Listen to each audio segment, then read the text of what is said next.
Species in solution is today's topic.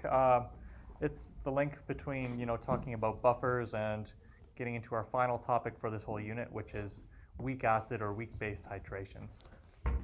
I heard some of you talking about that because I did assign today a bulk education perfect task containing all the tasks I'd like you to work on over the next 2 or 3 weeks, largely about weak acid or weak base titrations, but the intro to that is just talking about species in solution. This is going to be a pretty easy topic, I think, compared to buffers. There's not any calculations you need to do.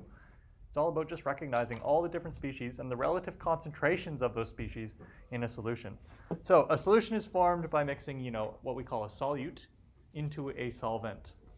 And in this unit, because it's aqueous equilibria, the solvent is always water.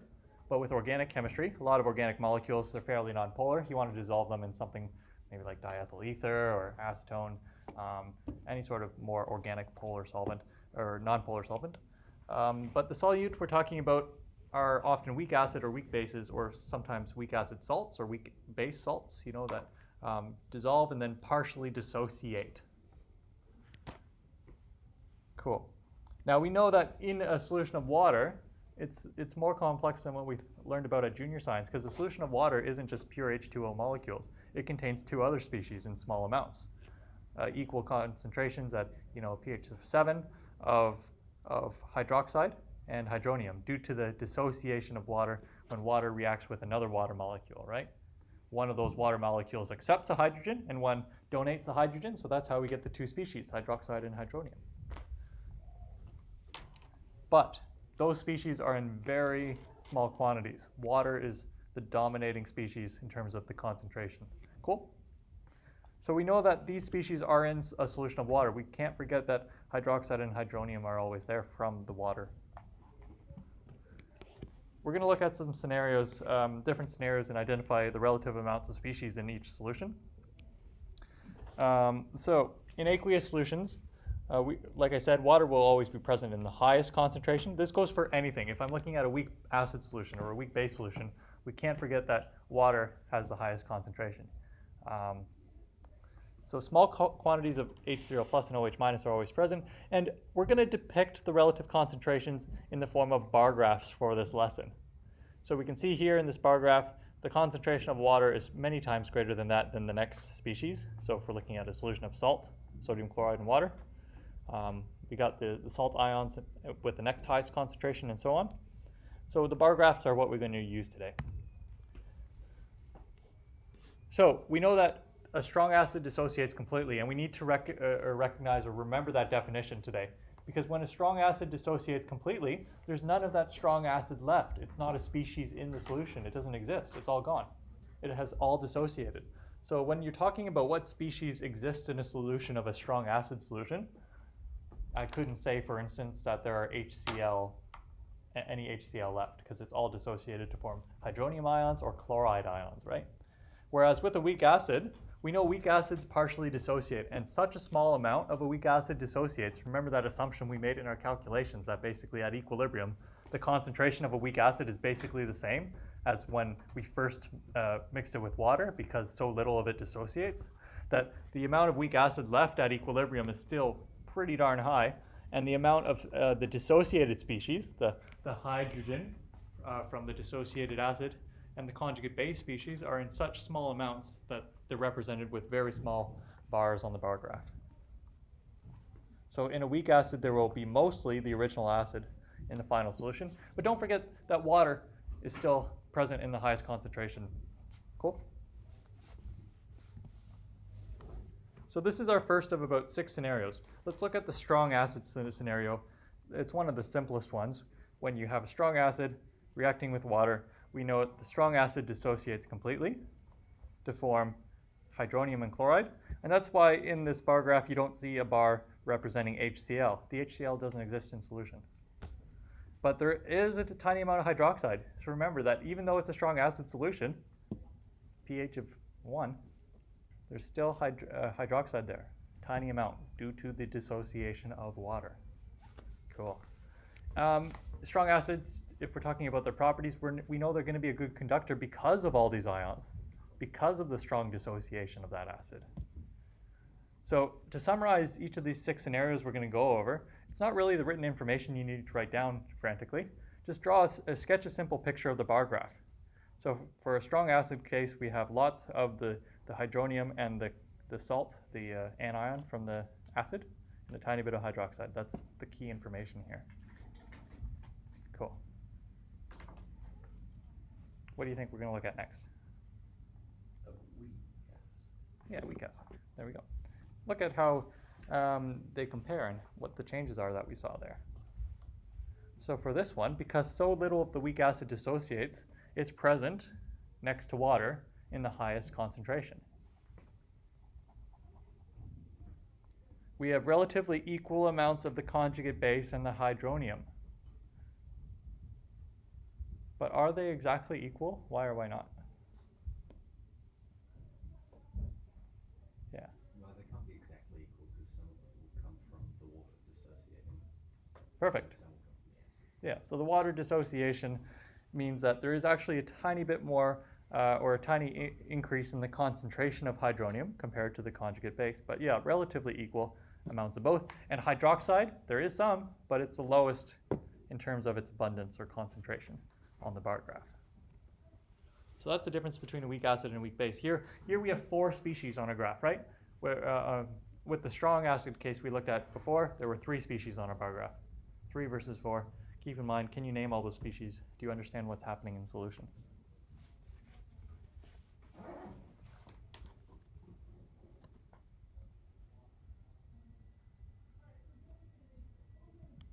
Strong base, pretty self-explanatory. You know it dissociates completely as well, right?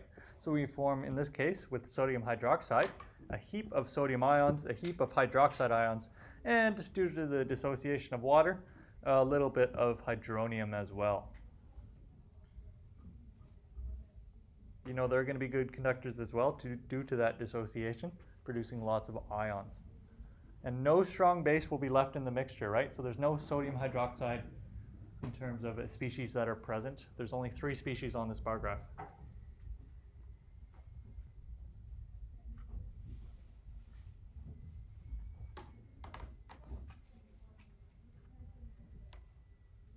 Now, give me a weak base. What's the name of a weak base we know of? Because that's where we're going next. Let's predict. Yeah. Weak acid salt. Say that again. Weak acid salt. Weak acid salts. What do you mean? Give me. Like a sodium methanoate. Sodium methanoate. Okay, so that's methanoate is the conjugate base of a weak acid. So I see what you mean. Just use ammonia. Yeah, you could use ammonia. So those are 2 different types of bases, right? Ammonia versus methanoate, because methanoate is a weak base, so is ammonia, but one is a salt and one is ionic and one is a neutral species, right? So ammonia versus methanoate. That's oops. Na. It's just CH. Yeah, there we go. Thank you. Yeah. Methanoate versus ammonia. So they're both weak bases, but because if we're talking about sodium methanoate, let's identify all the species in solution. When we dissolve sodium methanoate in water, what are we going to get? Let's name all the species. Doesn't have to be in order. Yeah, sodium ions, cool. What else? Yeah. You're going to have sodium methanoate left over because it's still weak. This is ionic. Oh, it's There's not going to be weak. none left. Never mind. It all dissolves instantly. It's ionic. What other species will be in the solution of sodium methanoate? Oh, H minus and H3O plus. Yeah. Anything else? Methanoic acid. Right? Methanoic. Yeah. And water, but we don't tend to include water because they tell you not to. Cool. So this was clever, coming up with methanoic acid, realizing that it's going to react and form some of the other. So ordering these is where we're going, and that's about as hard as this topic gets. Can we order these from most abundant to least abundant? It's kind of a fun little puzzle. What's most abundant, obviously? Water? Okay, so this is number 1. What's second most abundant? There's 2, they're equal, right? Explain. Well, so if it dissociates completely, what it dissociates into are in equal concentrations, right? Yeah. So you're saying for every unit of this dissolves, we form equal amounts of sodium and methanoate, yeah? Yes. Cool. That is a fact. But then what? The Na plus will be in higher concentration because it's not reacting with stuff. And this Oh, does, right. methanoate Yeah, does. never mind. It decreases in concentration just a little bit due to its reaction with water to form this But because species. sodium's a spectator ion, it just don't. Yeah, so Okay. sodium's second most abundant. Cool. Third most abundant, probably the methanoate, because weak base, it's going to partially react with water, but not a whole lot, right? So species number 4 then, what's next most abundant? Yeah. Hydroxide. Hydroxide. You could claim, and this would be right on the exam, that the concentrations of hydroxide and methanoic acid are equal. Technically they're not though, because when methanoate reacts with water, due to that dissociation, it is a base, so it accepts a proton and forms methanoic acid and hydroxide. Yep. And these species are in a 1-to-1 ratio, yeah?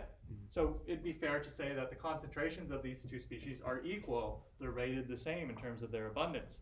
But due to the dissociation of water, there's actually a little bit more hydroxide. So technically, it should be like this. And of course, because this is an alkaline solution, there's very little hydronium. It's the least most abundant. So that's as hard as this topic gets. It's a fun little thinking kind of challenge there. Can you identify what species are in the highest abundance to lowest? So like I said, technically, they're not going to mark you down on the exam if you said both are in equal concentrations for these two species here. But it's nice to remember and get it technically right, you know? Let's be good chemists. They would be happier if you were technically They'd be right. happier, yeah, cool. So that brings us to the weak base topic about ammonia. So ammonia is a neutral species, right? So we don't have to worry about the dissolving of a salt. We just need to think about that water reacts with ammonia in equilibrium with ammonium and forming some hydroxide. And the species in lowest abundance will be hydronium. And so that's what you see ordered along the top of the page there, right? So the concentration of ammonia is much greater. So there's double greater signs, right? Much greater than the hydroxide concentration. And those two squiggly lines, what do they mean? Yeah. Approximately equal. Approximately equal, but we're making an assumption that they're equal when we know they're not quite equal, right? But relatively, approximately, they're equal. We know there's slightly more hydroxide, which is why it's listed as second in line. And then we come across ammonium, and the concentration of hydronium is the least abundant. Does that make sense, Ella? You just have a thinking look. Cool. So 4 species once again for the weak base case, similar to the weak acid case where there are 4 species in solution. Cool. These are the last 2 cases, an acid salt and an acid base. And hey, we already went over the acid base, or sorry, the base salt problem on board. So let's look at the acid salt first. So this is ammonium chloride, a very typical example of a weak acid salt. So ammonium chloride is going to dissolve first completely. And when it completely dissolves, it forms a spectator ion, which doesn't go on to do anything else. And that spectator ion is chloride. So it's going to be our most abundant species because the other species formed when the ionic compound dissolves does go on to react with water. The ammonium reacts with water, and we know that's going to form some hydronium and some ammonia, the conjugate base. And once again, we see that the concentrations of hydronium and ammonia are relatively equal. They've used the squiggly lines again. But they've listed hydronium first, as they should, because the concentration of hydronium slightly more due to the dissociation of water, which contributes a second source of hydronium ions. And because it's an acidic solution, the concentrations of hydroxide is least abundant.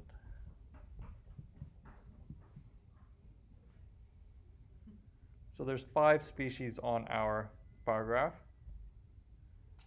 Chloride, ammonium is nearly but not quite equal to, because some of it does dissociate. Hydronium and ammonia are relatively equal, but once again, there's slightly more hydronium, and then hydroxide is least abundant. We're finding this okay?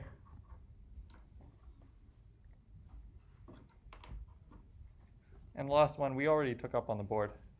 So we use sodium methanoate. This problem used sodium ethanoate. No difference there. And yeah, same sort of thing. Just remember there's a dissolving step first for the ionic compound. Spectator ion will always be most abundant. Remember that. Spectator ion's always most abundant. And then there's the rest. Cool. All that's extra info we don't need. I've provided a lot of past exam problems here on the slides too for you to look over if you want. But I feel like this topic's, pretty cruisy. If you want to look at these past exam problems, go look at them on your own. But what I'd like you to do for now is try these problems on these 4 pages, 282 to 285, a series of problems where you're needing to order the species and justify the order you've given.